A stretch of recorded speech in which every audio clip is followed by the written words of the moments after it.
Hello, I'm Emma-Louise Coffey and you're welcome to the Dairy Edge, the Teagasc Dairy podcast. We're bringing you the latest information, insights and opinion to improve dairy farm performance. On this week's episode, Dairy Specialist Martina Gormley gives information on the labour-focused farms that have measured their labour input from February to July of this year, and some of the key findings, including the key efficiency areas on the farms, milking facilities, compact calving, number of groups of stock and work organisation.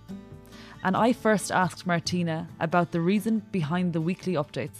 So Emma-Louise, from talking to students and reading recent research on the perception of working on dairy farms, it became very clear that the perception out there is that, a lot of farmers are working really long hours with no time away from the farm.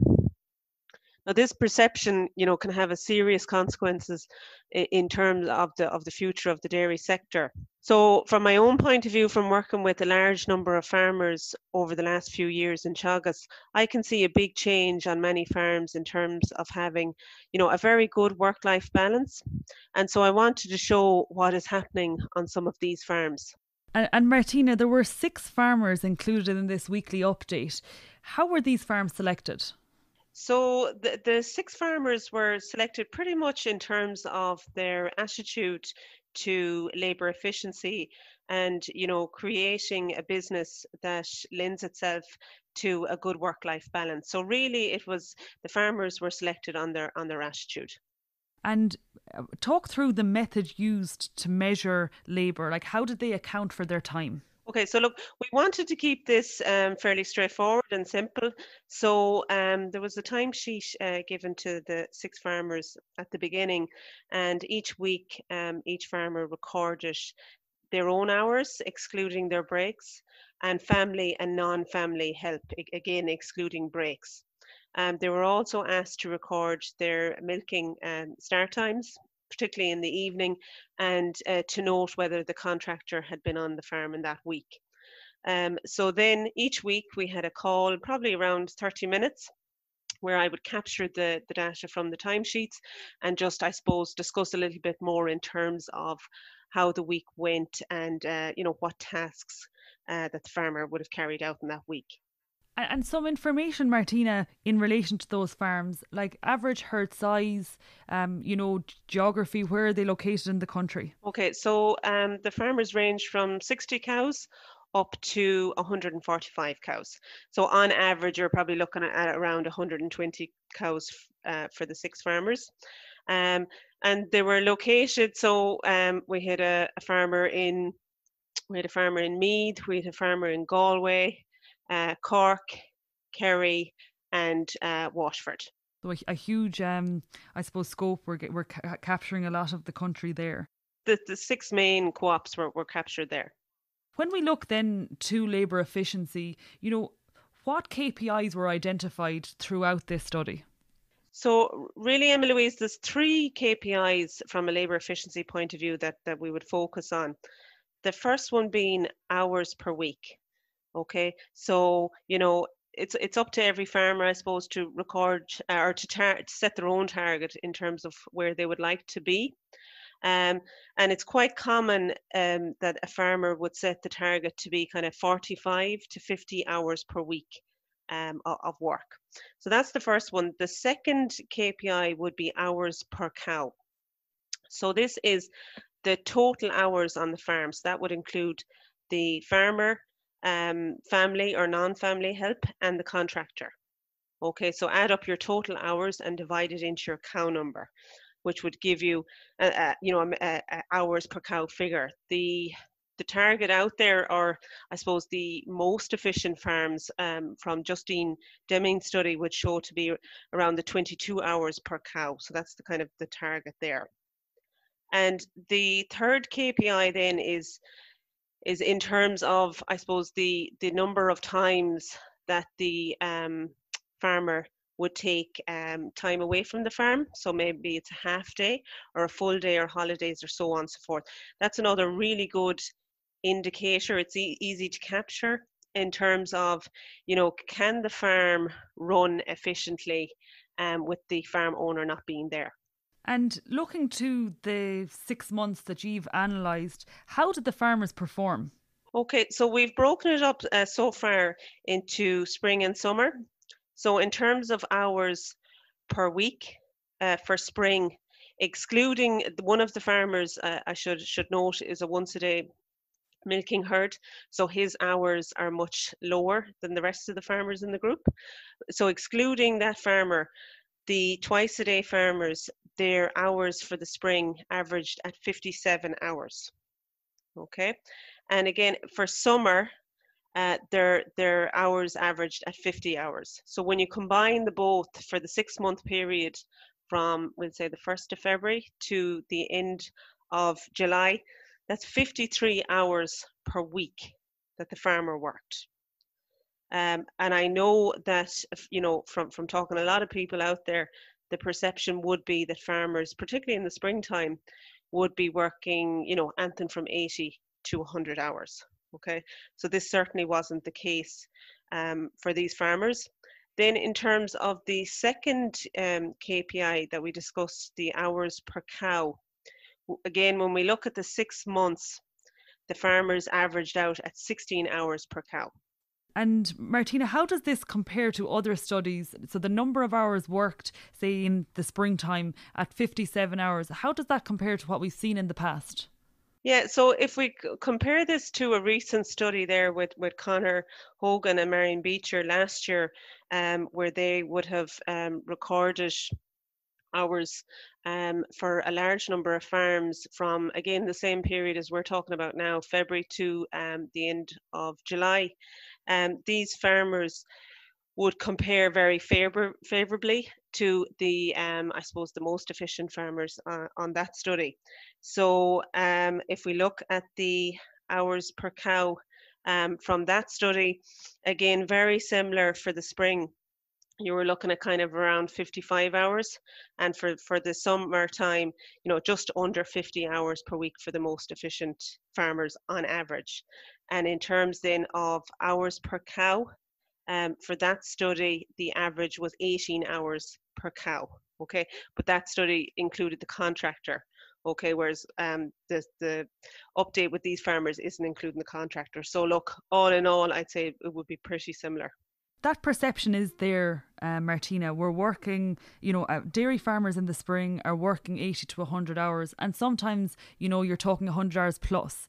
What is the difference between the perception or, the reality for some farmers at 80 hours per week and the farmers that you were looking at that are working average of 57 hours? Yeah, so look, I had some really good discussions with the 6 farmers in relation to, from their own experience, what are the key things that are delivering labour efficiency and therefore, a reduction in hours worked on the farm.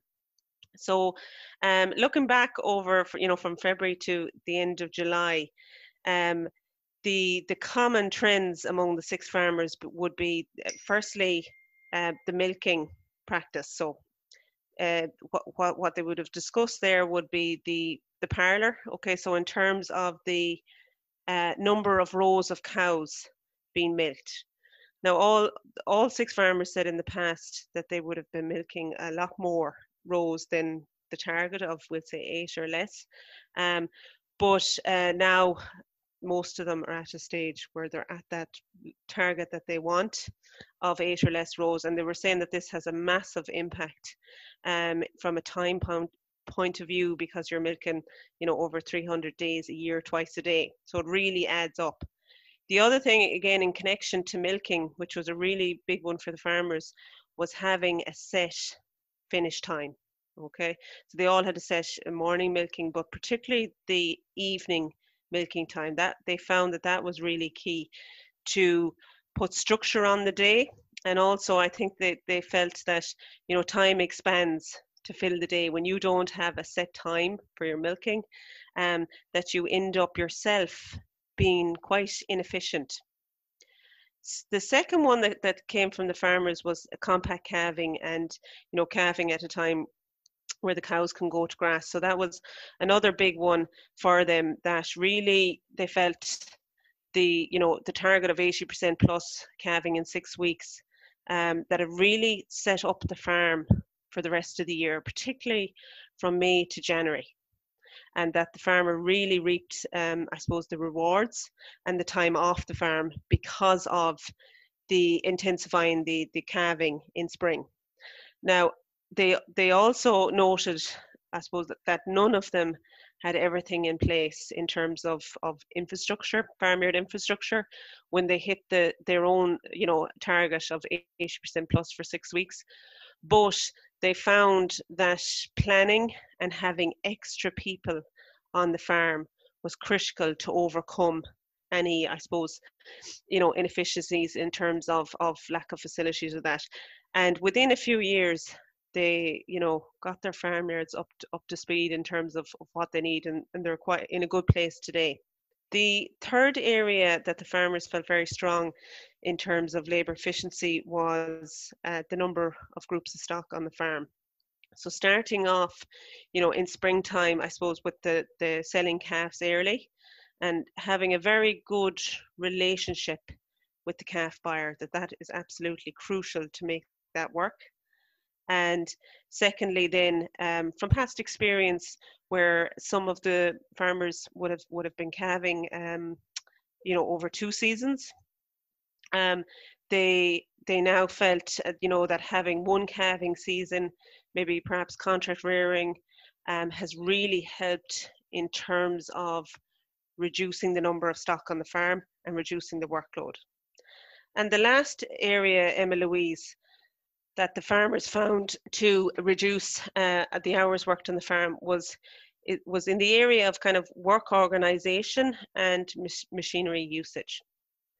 So they were all saying, even regardless to what stage they are in their farming career, that there is always development work going on in the farm, and that looking back in the past, they ended up doing extra hours of work because of this development work.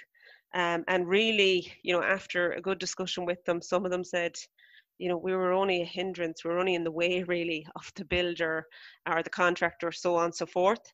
And what they have learned is, again, back to planning at the beginning, planning the job out properly, what exactly needs to be done, who needs to be there, and then perhaps just checking in on the contractor maybe 2 or 3 times for 15 minutes throughout the day, just to make sure everything is going to plan. And look, they were saying on occasions that where the farmer is needed to, drive a machine for a few hours or whatever, that the key thing there is that somebody is either in place to milk the cows at the set time, or if it's easier for the farmer, that the farmer would hire someone in, maybe a neighbour, a student, something like that, to take over on the machine, and the farmer will go off at the normal time, be it 3:30, 4 o'clock, and milk the cows and be finished on time. In terms of the machinery usage and the contractor featured a lot with the 6 farmers throughout the 6 months, and again, similar to having a good relationship with the calf buyer, the group felt it was very important to have a good relationship with the contractor, to ring the contractor in advance of any work taking place.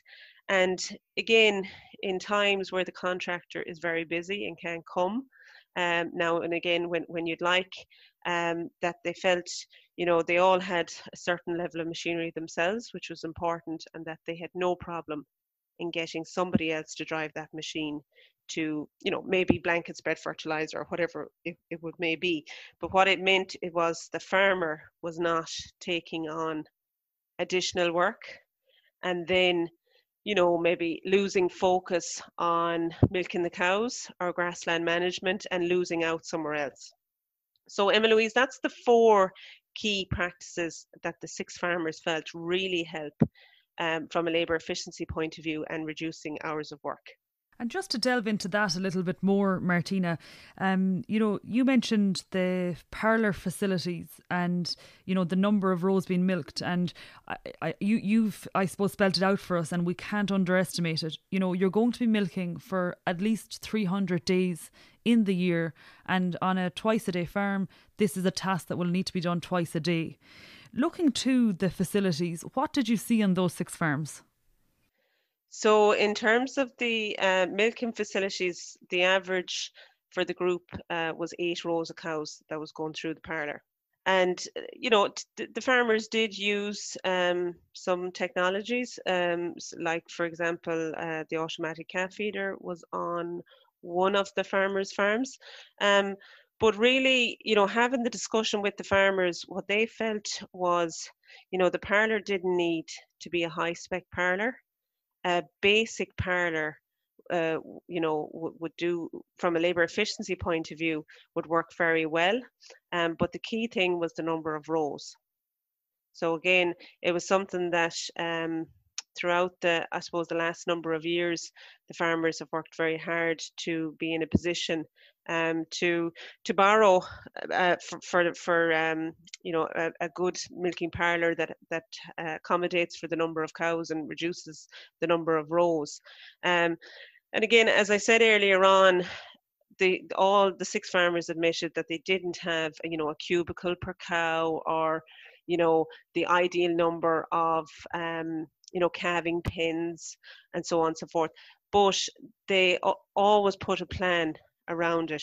So for example, where the farms didn't have enough calf pins, they had really good deals done and relationships built with calf buyers. And they'd also brought in additional help to accommodate, the spring peak workload. So again, it's just back to planning. So where there is a downfall or a lack of facilities or so on and so forth, there was a plan in place of how to deal with that. And looking then, Martina, you're talking a lot about, time spent away from the farm, and that's one of the measures of labour efficiency. And I suppose the ability for a farmer to have a good setup that somebody can come in and relieve them of their duties in terms of milking and other farm tasks. Do you see a link between labour efficiency and the ability of a farm to attract labour and retain that labour on farm? Yes, I think so, Emma-Louise. Because the farmers, I suppose, that I speak to a lot in terms of attracting staff and retaining staff, would be very conscious of labour efficiency, and a lot of them would say that while it absolutely isn't the most simplest task out there, because we are working in a very competitive market to attract people, but they wouldn't see it as a task that is very difficult, and they'd be fairly confident going forward that they have their farm in a very good position, and themselves, I suppose, to attract people to the farm. But I think just, going back to the 6 farmers, and one thing that would have stood out to me from them, they all have part-time help on the farm. And when they go from the farm, there's no phone calls. They're not being contacted. Where's this? Or something went wrong, or so on, so forth. And they spend a lot of time away from the farm. Is that their approach? They have quite a flexible approach. So, for example, the person that's coming in to milk the cows, they would have them text beforehand and say, the cows are going into paddock number 5 this evening, and in the morning they can go into paddock number 7. And what they would say is that they would say to the person, err on the side of caution. If you feel that you don't want to put them back to that field, it might be a little bit tight from a grass point of view, don't worry about it, move them on to paddock 7 in the evening. I'll sort it out the next day myself.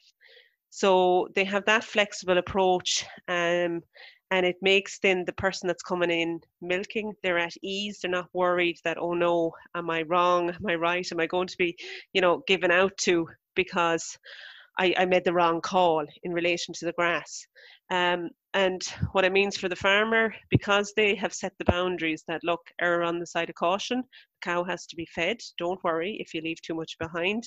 What it means for them is that they can go off for the evening or for the weekend and not have to worry or stress about anything. So I think that's really important to attracting people on the farm, and ensuring that people stay working on the farm, I suppose. Looking across the process of the last 6 months with these farmers, have you seen an increased awareness of the labour input on the farm, the amount of hours they're working, and have they improved and reduced the amount of labour input on the farms as time has gone on? So yes, Emma-Louise, I definitely think the group of 6 farmers are probably more conscious now of their hours, and where are they spending their hours. So for example, a few of the farmers, of their own accord, started actually breaking down their hours. So if it was 60 hours for the week, they started breaking it down themselves, because they got very interested to see, where am I spending this 6 hour or 60 hours, so definitely the monitoring of the hours has really got the farmers to focus more on where they're spending their time. Um, and one observation from 2 of the farmers was that they were really surprised at the amount of non-farming activity that they were taking during the day. So in terms of their breaks, and maybe involvement with bringing kids to activities or school or wherever it may be. So they were very surprised in relation to the amount of time that was spent on that. And they were saying, from the outset, people looking in would say, God, you're starting your job at whatever, 6 or 7 in the morning, and you're not finished until 6 or 7 in the evening. That's a long day. But what they were saying is, we're actually spending 3 or 4 hours per day at non-farming activity. So again, they were quite surprised at that, and I think they were pleasantly surprised, really, because they were saying, God, it shows the flexibility of the job, and it's quite I suppose a bonus, really, to being your own employer and having a efficient farm in place.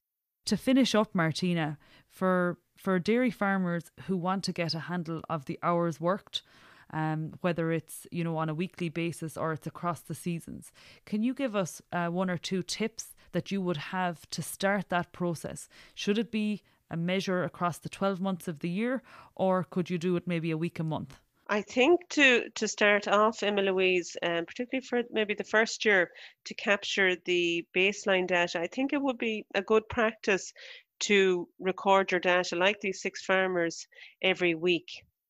But again, keep it simple. So your hours each day, and family, non-family hours. You could leave the contractor out of it if you want it, or add the contractor in if it's easy to do so. That's up to yourself. So just those 4, hours, or collecting those alone will give a lot of data, particularly over the year. And I think by doing it over the year, you'll get to see your working day from spring, summer, autumn, and winter. And what you'll see on the labour efficient farms, it's like the steps of the stairs. The highest is spring, and next, in summer they reduce, autumn they reduce further, and winter they reduce more. So I think that would be advisable for the first year. And I think coming from that data, just recording those 4, hours, that rich data will come from that, in terms of getting you to think in terms of how you're spending the hours, and where the inefficiencies, I suppose, could be. And I think then after that, it really should be a work in progress, in terms of, putting checks in place, in relation to the inefficiencies, and how to overcome the weaknesses in the farm from a labour efficiency point of view, and what barriers are there. Like if we think of any other practices out there, in terms of animal breeding or grassland or animal health, we're constantly throughout the year monitoring how we're performing from breeding, grassland health, so on and so forth. And we spend a lot of time discussing those areas throughout the year. So labour efficiency should be no different. So it really should be continuous development and improvement in this area, because really like people are our most important resource. Nobody's farm is going to run without people, and the 6 farmers that gave up their, I suppose, their time to give the updates every week. They were the average size farm, and they all had help. They all had somebody else in the background helping on the farm, be it with them or while they were away, or so on and so forth. So there's no getting away from that. That's great. Thank you, Martina. Thanks, Emma-Louise. That's it for this week's episode of the Dairy Edge podcast, and my thanks to Martina Gormley for joining me on this week's show. Don't forget to rate, review and subscribe to the podcast. You can listen on Apple and Google Podcasts as well as Spotify, and for more information go to the Teagasc website at teagasc.ie. I'm Emma-Louise Coffey, and join me next time for your Dairy Edge.